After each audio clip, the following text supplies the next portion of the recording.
Hey guys, AuspiciousSausie here, and welcome to episode 87 of the San Marino Challenge.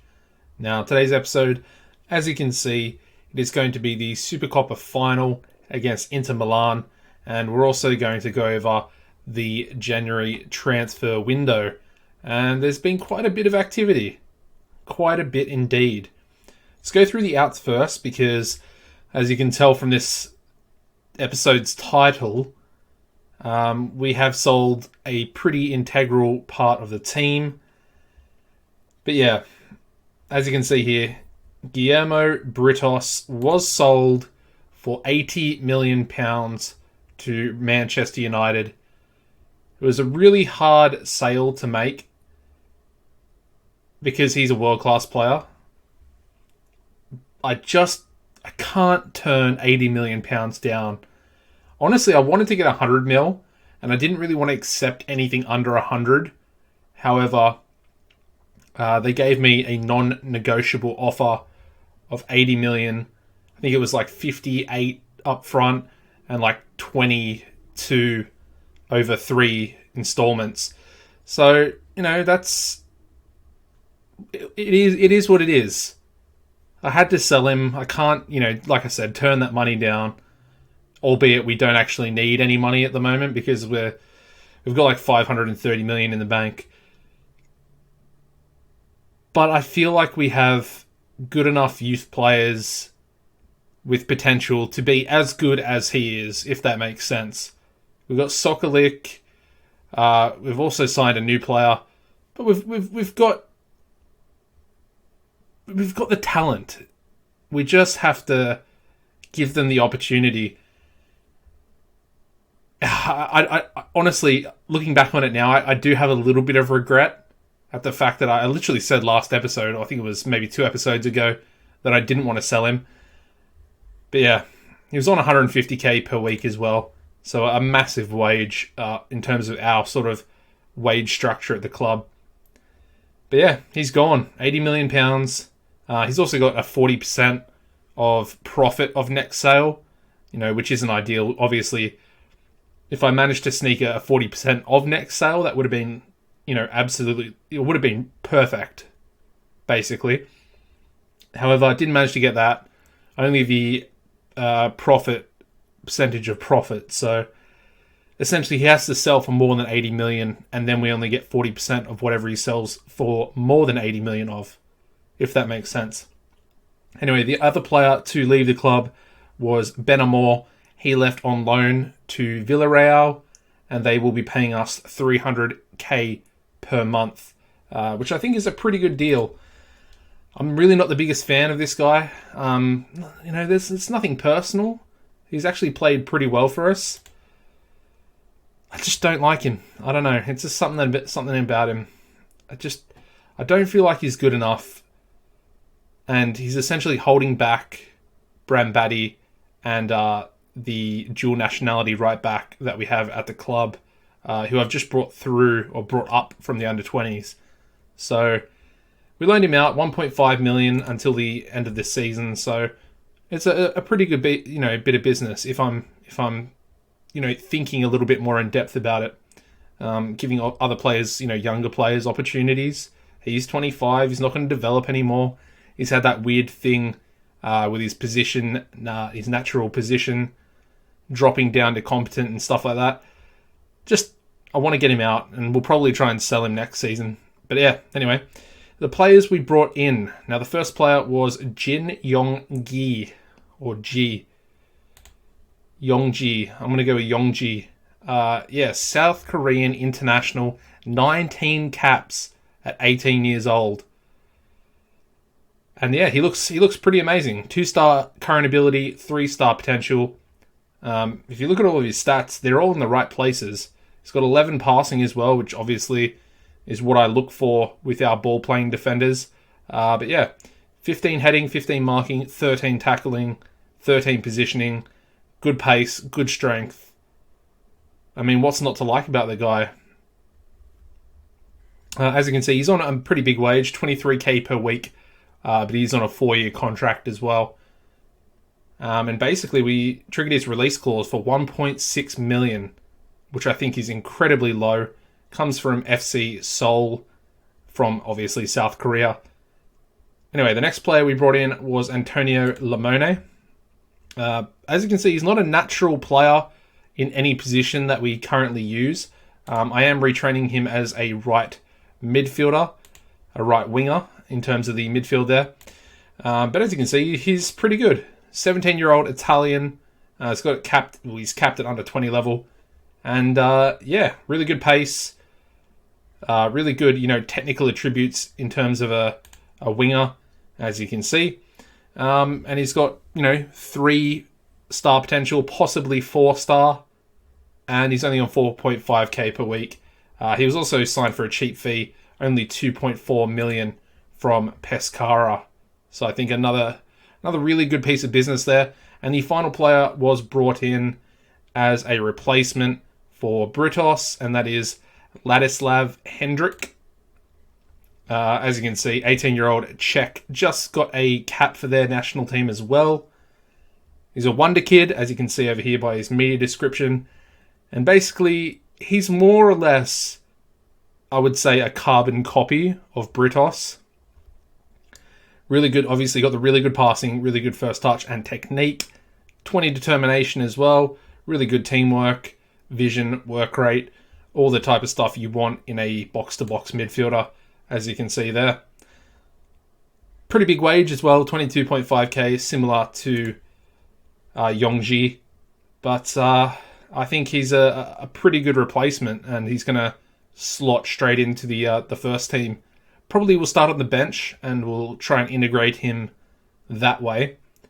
But yeah, I'm happy with it. 2.8 mil release clause from Slavia Prague. I'm very happy to bring him into the club. Anyway, one more thing to mention. Yongji is actually about to move out on loan. Of course, we can only have the one non-EU player per season, and he's non-EU, so he is going on loan to Hannover 96 for 300k per month as well, similar to Ben Amor. So yeah, good stuff there. We'll get another 1.5 mil for him going out on loan. And he'll be a key player for Hannover as well, which is really good. As you can see, the finances currently sit at 585 million. One thing I wanted to do in this episode is show you the facilities. As you can see, obviously, you've all seen the stadium previously. In terms of the training facilities, we're up to superb training facilities and great youth facilities. So still a little bit of room to be, improved in terms of those two things. I think we're either 1 or 2 upgrades off being state of the art. So that's really good to see. Youth facilities aren't as great. And of course, we have the highest level of junior coaching and youth recruitment. So, it's all pretty good in terms of those. Zaffarani is the player I was trying to mention before, the right back. As you can see, he's improving very nicely. Okay, one more thing to go over before we get into the recent results and the league table, and that is a bit of national team business. Albani has picked up his caps for Italy in competitive games in the Euro qualifiers, as you can see down here. He picked up 2 more caps. Thus, I can no longer bring him up to the national team. So, yeah, it was inevitable. It was inevitable. It was always going to happen. It just sucks. It honestly just sucks.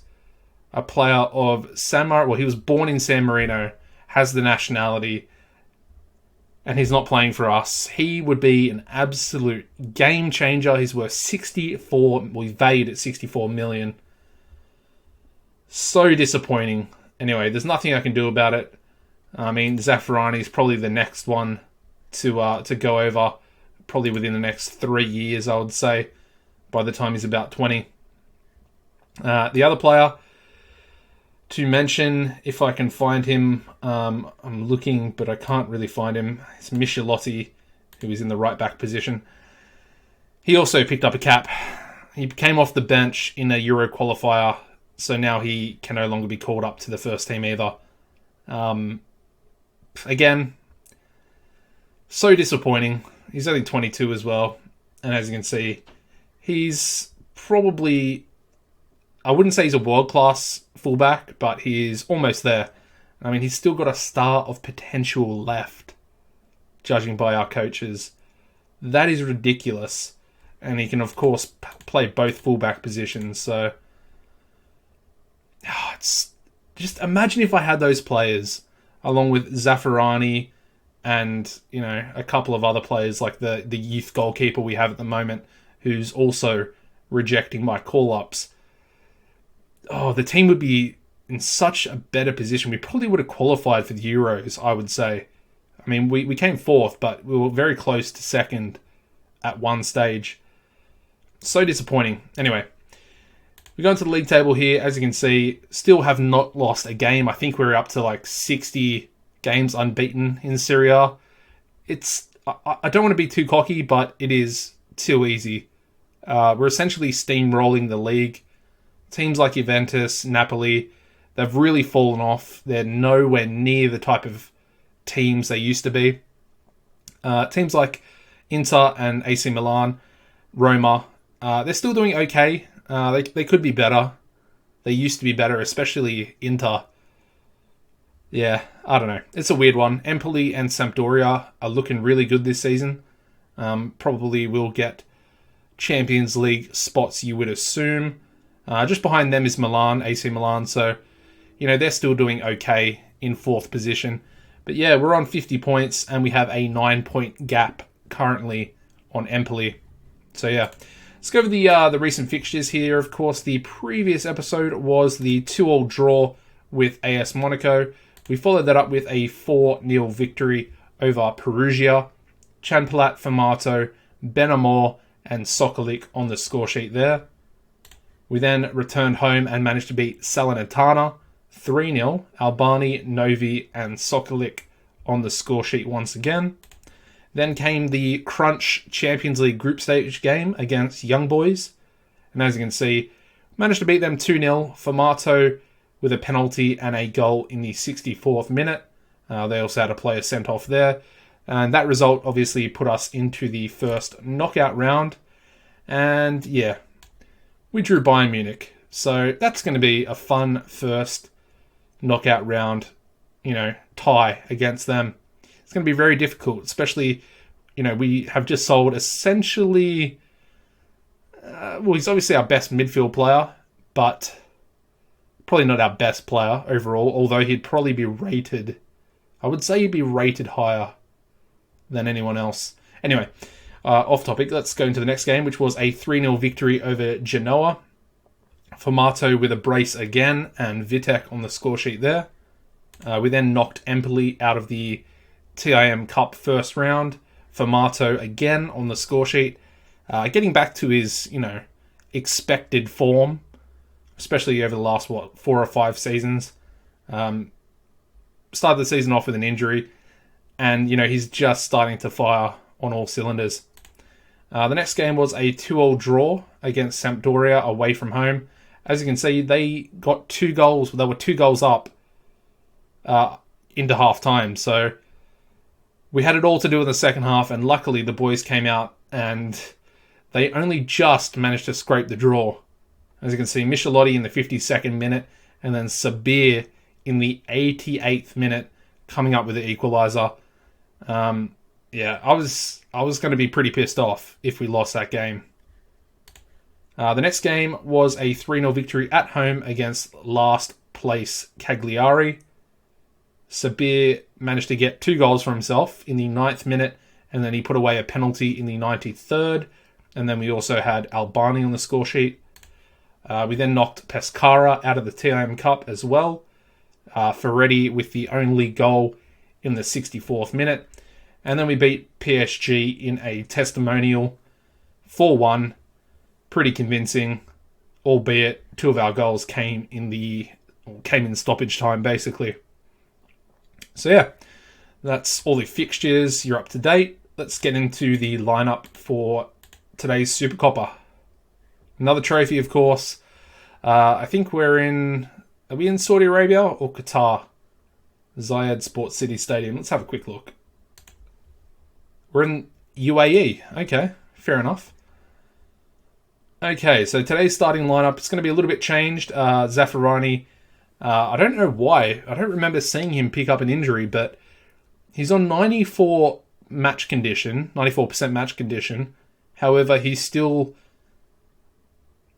is doing rehab for an injury. It's really weird. I'm not too sure about that. But yeah, Brambati, I think he's also about a week away from being fit. So that'll be good, coming back from his broken ankle. Anyway, in goals today, going to be Varson at right back. We're going to bring Michelotti over. We're then going to play Cervellini and Sabir as the two centre-halves. Cervellini's really impressed me. He's actually playing a little bit better than Evers at the moment. Of course, the player we got on loan from Man City. So he's keeping him out of the team, albeit Evers is still playing pretty well. Yeah, it's just a weird one. Anyway, Sabir will partner Cervellini, as I mentioned, and then we're going to go with Formato at left back. Unfortunately, a couple of the German youth prospects I brought in, they have already played a under-20s game, so they're unavailable for this one. We then got Novi as the defensive midfielder, who's garnered a bit of interest from Chinese clubs, which is weird. He's 27 now, he's valued at about 23 million. I contemplated selling him, but I kept him at the club. He's a pretty integral part of the team. He's been around at the club for a very long time as well, so yeah, I don't know. He's one of the players I can't really sell. His value's not that high either, so yeah. Anyway, Sokolic and Mazzari will be the two centre mids today. Ferretti will be on the right wing. Schmidt will be on the left wing. I'm trying to sell Schmidt at the moment, but yeah, no one wants to buy him, so that's really depressing. He's on 110k per week, and honestly, he's not really that good. We've got Formato. We've also got Andy Adam, one of the German prospects, who is a wonder kid, and obviously his progression is going to be, stalled due to lack of game time in the first team. Up front, we're going to go with Chan Platt, and the bench today is going to be Sogodogo, Evers, Zaffarani, Hendrik, Andy Adam. I don't know why I just keep saying Andy Adam. It's just a really good alliteration there, the double A. Obviously, Auspicious Aussie. I like to, it's just something about it. It's so easily said, and it rolls off the tongue. Anyway, Vitek, Albani, Squizzato, and Pugh make up the rest of the bench there. Actually, we've also got Schmetke. Schmetke? Yeah. I really don't know how to pronounce his name. It's a pretty daunting German name. Schmetke. I'm probably pronouncing it correctly. Who knows? Anyway, a couple of familiar players in there. Obviously, Labadie and then Paulo Marcelo. He also likes to score against us. I'm going to tell the boys they deserve to win the trophy here today. I mean, obviously they do. Won the TIM Cup last season. Won Serie A as well. We're the most dominant team. Probably, I don't want to say ever, but oh, that's a red card. Pellegrini is going to get sent off. Yep. 2 minutes into the game. I would be pretty pissed off if I was an Inter fan. And I also don't want my player to get a red card either. Michelotti picking up a yellow card. Got to ease him off. I mean, essentially, if we lose this game, I will be incredibly pissed off due to our man advantage. Anyway, we've got a pretty dangerous left side today, actually, with Schmidt and Formato playing left back. Michelotti, 1-0. Sokolic with the assist. Second goal for Michelotti. Yeah, and that's exactly that. Well, I mean, that's a dream start, essentially. Getting a goal and having them get a player sent off within the first 2 minutes. It's exactly what you want. And, albeit, I would say this cup is more of a glorified mid-season friendly with a cup on the line, a super cup. But like I said, I always enjoy winning all trophies available, no matter what they are. Hence the reason why we've won a Europa League. I'm so happy that we actually won that, because we're so dominant that we wouldn't really get the opportunity to ever win it again, probably, unless we purposely dropped into the Europa League. So I'm so glad we won that before we won Serie A and before all the dominance. It was sort of like a ripple effect, winning the Europa League. It sort of kick-started the Serie A titles and, of course, the eventual Champions League title as well. Yeah, I'm pretty pleased. I mean, obviously only 1-0, not the greatest first half, trying to dominate 10 men, but we'll take it. And Inter actually just hit the post, so gotta keep on our toes, that's for sure. That is for sure. Alrighty, we might make a couple of subs here with about 30 minutes left. We'll bring Albani on, and then I think we'll also bring Hendrik on, and we'll replace Sokolik, who's a little bit fatigued out there. I think that's pretty good, actually. We'll leave it at that. Yeah. Just the two changes. Mazzari's picked up a yellow card, so we'll have to ease him off as well. But hopefully we can try and snag another cheeky goal here and just, solidify it. They haven't had a shot on target yet, but I don't want it to come back and bite us in the arse, a little bit later. I mean, Hendrik has also picked up a yellow card. He's only been on the pitch for 26 minutes in his debut. Oh, how did he miss that shot? Who was that, Albani? Actually, it might have been Hendrik. Who's number 33? Is it Albani? I think it might be.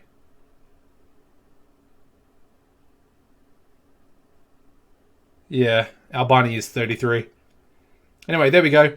We got the 1-0 victory. I mean, it's another cup to the trophy cabinet as we see the boys lift the trophy there.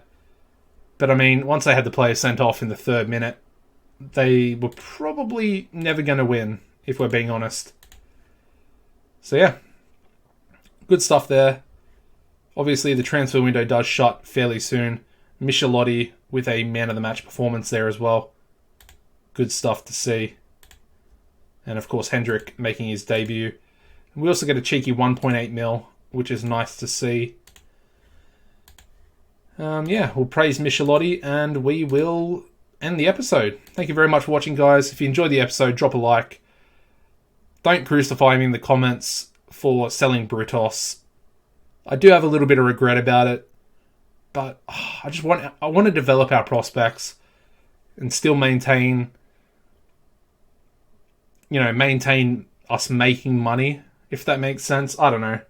I know we already have enough money. That's the thing. In my head, I would like to possibly get to 1 billion bank balance.